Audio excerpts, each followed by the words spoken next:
Welcome to Revival, the show that sets out to recreate life in the past, with stories and challenges that reveal new insights into each era. This is hands-on history as you've never seen it before. This week, Revival sets out to tell one of the great untold stories of the Second World War. And what a story it is. Today I'm finding out what life was really like for the British tank crews. The forgotten soldiers who fought and died in tanks exactly like this as they took on the might of Hitler's army.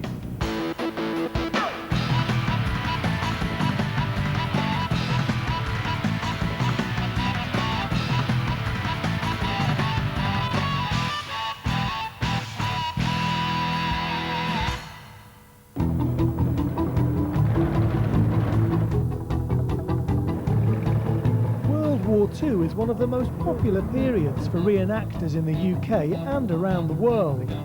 Not just because it's still within living memory, but also because the range of things you can buy is massive.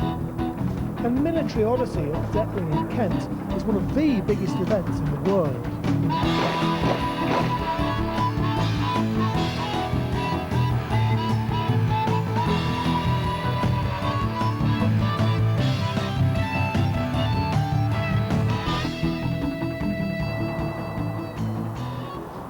If, like me, you're a World War II nut, then coming to Detling means that you are going to be in luck. Because the conflict was so recent, there is just tons and tons of stuff for you to buy. You can buy everything here, from boots to bullets, grenades to guns. You will not be disappointed.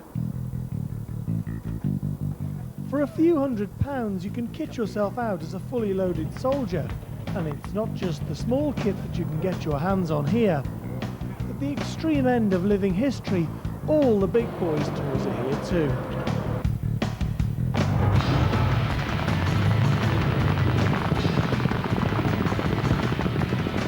There's even a chance to see all the hardware in action. But if there's one thing I'd like to take home, it's one of these.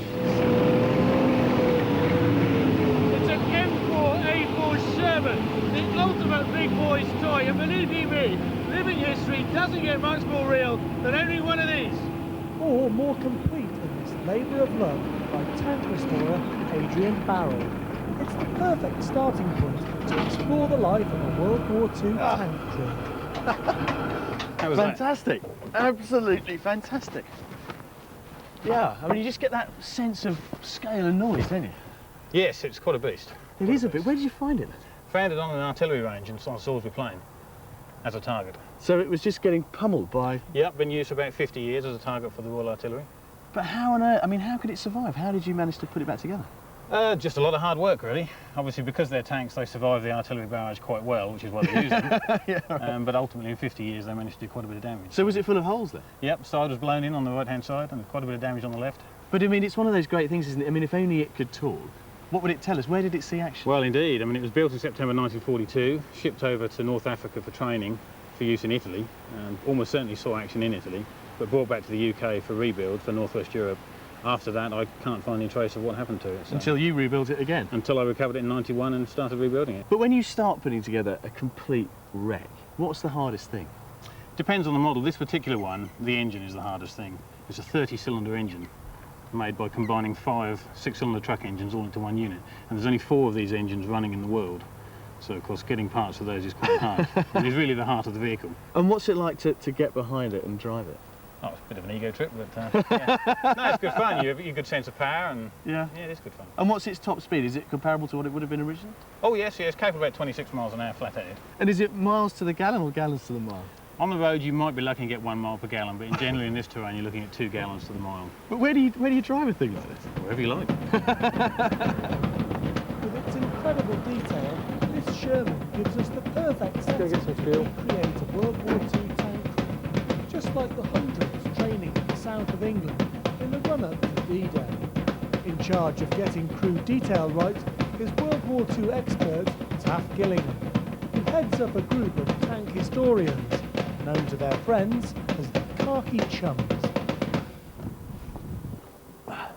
Yours. All right, mate. This is the most fantastic world that you've reconstructed, isn't it? It is, it really is. What was interesting to us is to have almost like a complete world that you could live in. I mean, it's a a tank crew is like a family unit. So you can really get a sense of how one small part of this enormous great machine, which was the British Army, lived, worked, operated. Because everything's exactly where it should be, you can get inside this tiny little confined space and get a real sense of what it must have been like to travel right the way across Europe, you know, literally in such a tiny, hot, dusty, smelly tin can, if you like. Recreating life in a tank as detailed as this, has it ever been done before? Not as far as we know, and certainly not with a tank this detailed, and probably not with people who are prepared to go to such detail as we do. You know, underwear, shave, the whole works is exactly as the crew would have done at the time. Living outside, sleeping outside with it, you know, digging a pit to cook your food on. No, I can't think that anybody's ever gone to this trouble. So you're telling me that you've even got the right knickers? Oh, absolutely.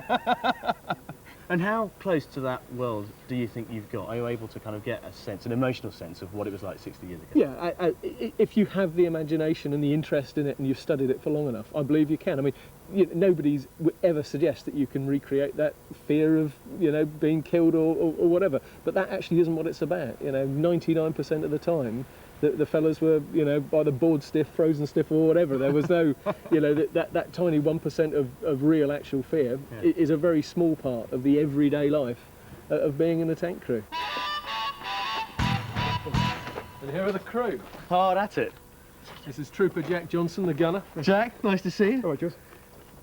So as the gunner, Jack, you're responsible for the business end of this, aren't you? I'm in charge of the 75mm in the turret. Pack quite a punch then. Yeah, they can chuck a shell over 3,000 yards. Oh, fun, yeah. Oh yes. Okay. What's up, Fozzie?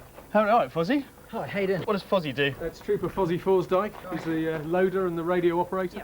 Basically responsible for loading as many of these into the breech of the gun as I can, and just keeping in contact with everyone else via the radio set. And how many would he be expected to load? About, what, 12 a minute if we were really pushed. But if it's that many a minute, then you're in serious trouble, aren't you? Oh, yeah. And who have we got down here? This is Trooper Dickie Ingram. Dickie. Hi, Joe. Nice to see you. Nice to see you too. That's a fairly fearsome looking thing. Yeah, it's a .30 caliber machine gun, mostly used for taking out enemy infantry. Can use it on some soft skins, lorries as well, if we get in close enough. So everybody has their role to play. It's kind of like an interlocking mechanism, like an organism, if you like. That's right, and actually all the parts are interchangeable. So if the gunner's been constantly peering through that periscope for hours and hours on end, if you're in a stationary position, then you could literally take the driver out and swap them round. They might not do the job as well, but literally anybody can be swapped about from one place to another. So no skivers there? No, Absolutely not. There you go, Jules. I've got to remount that back in, so you wouldn't mind giving me a hand? I'm going to hit the ground running. All right, mate, here we go.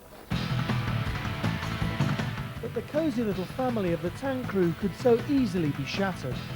Seeing this armoured beast gives a real impression of security and safety, but nothing could be further from the truth. The tank's value on the battlefield made it a prime target. It wasn't just other tanks and planes that tank crews had to look out for. The thing they feared most was one of these. Now this might look like a harmless piece of pipe to you or me, but in fact it could take out a Sherman in just a matter of seconds, and the man that knows all about it is pyrotechnics expert Tony Lewis. Tony, what is this? Hi, Julian. This is basically a recoilless grenade launcher. And that's the grenade? Yep, one of these. They had instructions on the bomb head here, which is literally you could pick it up, read the instructions, and then just go ahead and fire the thing. But the thing was, you had to be determined and you had to be brave. As you can see on the sights here, we've got 30, 60, 80. They're the meters in range, not very far. Okay, and the tanks, eventually we learned to keep infantry with the tanks because they knew you can't see out the tanks very well. A determined German, pop up, fire away. So it looks incredibly simple and actually quite cheap. Very cheap. A couple of Deutschmarks to make this. Okay, but what would a tank cost? £15,000 at that time? And you could make these by the tens of thousands, presumably. Tens of thousands made in little workshops anywhere. Nothing over technical, it's just a steel tube with a propelling charge and a bomb that's thin stable. So it's the big disposable rocket launcher of 1944? Yeah, it's the granddad of the RPG, if you like. So presumably anyone could use it? Very simple to use, even you could use it.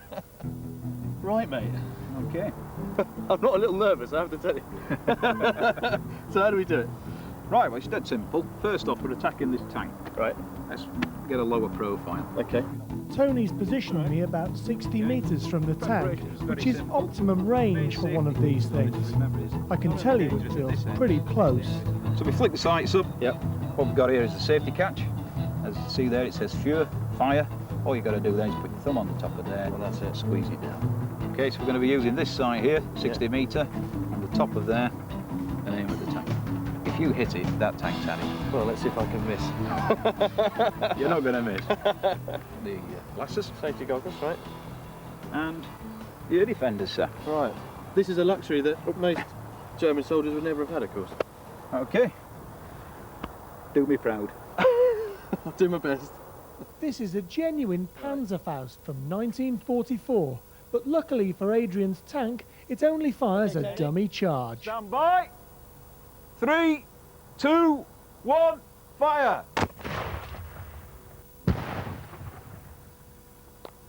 Well done, that man.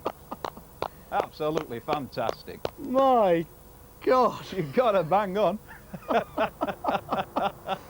That is the most extraordinary experience.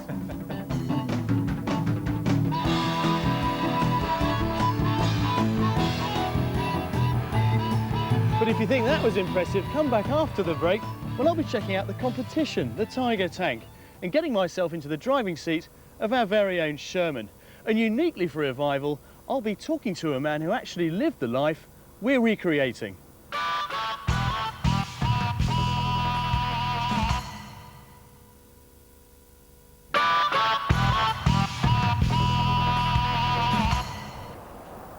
Welcome back to Revival, where this week we're telling the story of our forgotten tank crews from the Second World War. We've brought together the most complete Sherman tank in the country with our very own tank crew to recreate what life was like back on the front line in 1944. It's the perfect chance to find out how our grandfathers fought and survived in these terrifying armoured giants. Allied tanks were being knocked out faster than crews could be trained, and one of the most important jobs was the tank driver, the second most likely man to be hit after the commander. And it's not a job for the faint-hearted. So this is my first driving lesson in a tank, Adrian. Indeed. So here we go, parking brake is off. In at the deep end, yes, parking brake is off. You can start the Ignition engine. switch is on. Yeah, clutch down. Okay. Press the starter button. Bit of gas. Right then. Okay. Okay, so clutch down. Clutch down and into third. And then the other vehicle leaves the clutch up, you feel it bite, fit in some gas, and then off the clutch fully as soon as you're ready. This Sherman has 5 forward gears and reverse, and Adrian assured me that it's just like driving a car. Okay. But at 36 tons with no steering wheel, it certainly doesn't feel like one. Want me to change a gear? No, you need to go faster to change gear. Okay. Faster, faster. What's the horsepower of this thing? 440. It's very simple to steer, isn't it? It is, very simple. But I imagine you get pretty exhausted with this after quite a while. If you're driving all day, Yeah. very tired. This is absolutely brilliant. The Sherman tank has always been my kind of boyhood image of the war. To actually get the chance to drive one, I can't describe it, it's absolutely sensational. Okay, here we go, round the corner, lots of gas. Very good, yeah. This Sherman feels enormous to drive and manoeuvre, but it wasn't the only tank on the battlefield, and it certainly wasn't the biggest. The BMW of the tank world was of course a German, and the supremely powerful Tiger tank was the nemesis of the British tank crews. Very few Tigers still survive, so I've come back to the Big Boys Toys department at Military Odyssey to check out the competition for myself. For Hitler's 53rd birthday, his old mate Ferdinand Porsche made him a very, very special present. Not the kind of sporty number you might see cutting about the King's Road of today, but instead it was one of these. Or at least, that's how the story goes. But the guys to tell me whether it's true or not are Danny Warden and Paul Dolby, experts in all things Tiger. All right, Paul, nice to see you again. Jules, very good. Hi, Danny, nice to see you. It was a hell of a present, wasn't it? Yeah. What was the date when it was presented to Hitler? 20th of April 1942. This was presented to him for a part of his birthday celebrations. It made his day. But why do you guys play Germans? The question everybody asks. Absolutely nothing sinister in it. The kit's sexy, it's comfortable, it's not itchy scratchy wool like the poor old Brits, it's not canvas and cotton like the Americans, it's good old-fashioned wool.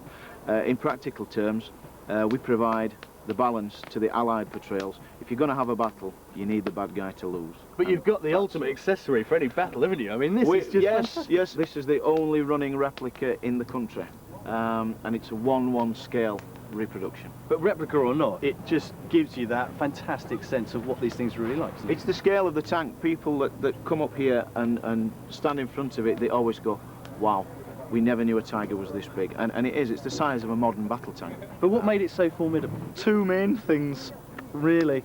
This, the business end of it being the main one. This was the biggest tank-mounted gun on the battlefield in World War II. It's an 88mm gun, very big for that time. The ammunition, as you can see here, is very large. Yeah, this is an 88mm shell. So in practice, this could engage enemy targets at anything up to 2 kilometres and still actually score a successful hit against them. So score a hit before the enemy had actually seen them, presumably? They would not be even close enough to even begin to engage this thing on a frontal attack. The reason being the armour on this is so thick. Front on, there is virtually nothing that will take this out. But for all this armour and engineering, it must have been vulnerable somewhere. It did have weak points. The tracks are a weak point on any tank. If you take out the tracks, the tank is unable to move. The main real weakness with the Tiger, though, was the back plate here.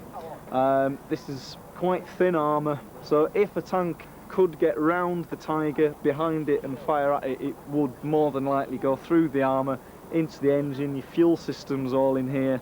It's a real vulnerable point and the thing would just go up. So the best place to shoot one of these then is up its backside? Basically, yeah. Facing the Tiger tank in battle must have been a terrifying prospect for the Sherman crews. And to get a better idea of what that must have felt like, I'm all kitted up for a very special meeting. Ken Tout is lucky to be alive. As a tank commander during the bloodiest battles of World War II, his chances of survival were minuscule. But for me and the lads, the chance to hear firsthand what it was really like is too good to miss. But did you find when you went into action for the first time that it was anything like what they'd trained you for? No, I didn't. I think that we were given a false impression that, in a sense, we were going to have so many tanks that the Germans were going to pack up and run away, which of course they didn't do. And also we didn't realise that our tanks at that time, compared with the German tanks, were lightweight, poorly armoured, and the guns weren't big enough to fight the Germans on their terms. But the other thing you have to remember is, in fact, that when you went into action, the pictures you see of scores of tanks coming over the skyline, totally incorrect. In Normandy, if you were visible, you were shot. You remained invisible until the ultimate last moment. So as a tank commander, with your head out of the top, you could look around and see virtually nothing happening. Once you exposed yourself, then it was a question of whoever could shoot fastest and shoot most accurately. That was the one who survived, and it was you literally against the other human being in German uniform who was doing exactly the same gunner's job 1,000 yards away. Did you feel that the war would be won in some measure? Yes, I think in the big sense you felt that we're going to win, but will I be there, or is my name on a bullet somewhere? But what does it mean for you being here, seeing these guys, seeing the tank? Well, for me it's total recreation of what I knew in those days. And when I saw this guy sitting here, I said to myself, here's old Dick Bates, my troop sergeant. He's a sergeant, and he looks just like Dick. It takes me back. We're very much like you folk, except that we could make much better fires than you did.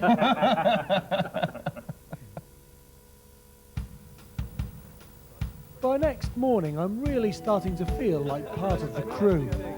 These guys are obsessed with detail, and they've even camouflaged the tank just like a real crew would. This is real living history, isn't it, guys? I mean, the detail you've got here. You've even got the right sweet tins, all sorts of stuff there.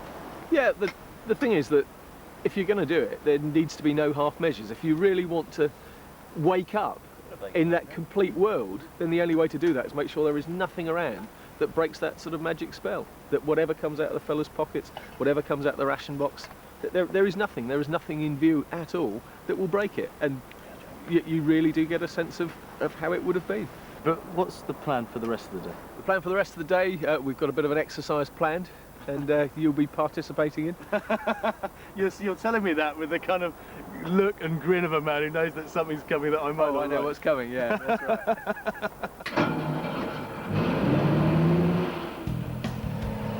What's coming is a special training exercise for the crew's new and slightly nervous driver. The track ahead has been carefully rigged with dummy charges. I don't know where or when they'll blow, only that they will. Watching from a safe distance is Ken Tout. No pressure then.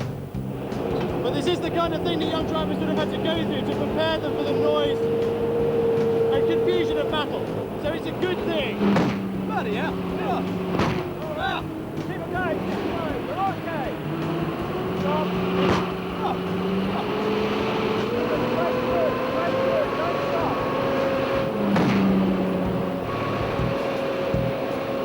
I wasn't ready for those. With a bit of encouragement from my crew, I've made it through the course. But there's someone whose opinion I'm really keen to hear.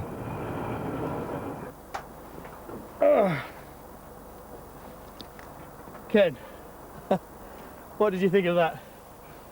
Of your escape from the tank. A little more practice needed. I think, yeah, I wasn't doing the one leap bound that you were telling us all If it about. had been blowing up, we'd have got out quicker than that. Did it bring back any memories for you? Oh, it certainly did. It was tremendously effective, particularly the explosions. And you were being showered by dirt, which was a common experience, you know. Seeing what these guys have recreated and the tank that Adrian has brought back to life, for me has been amazing, but for you it must mean so much more. Yes, absolutely. For me, it's been reliving what happened 60 years ago. I don't think you could get nearer to actual battle than you have done.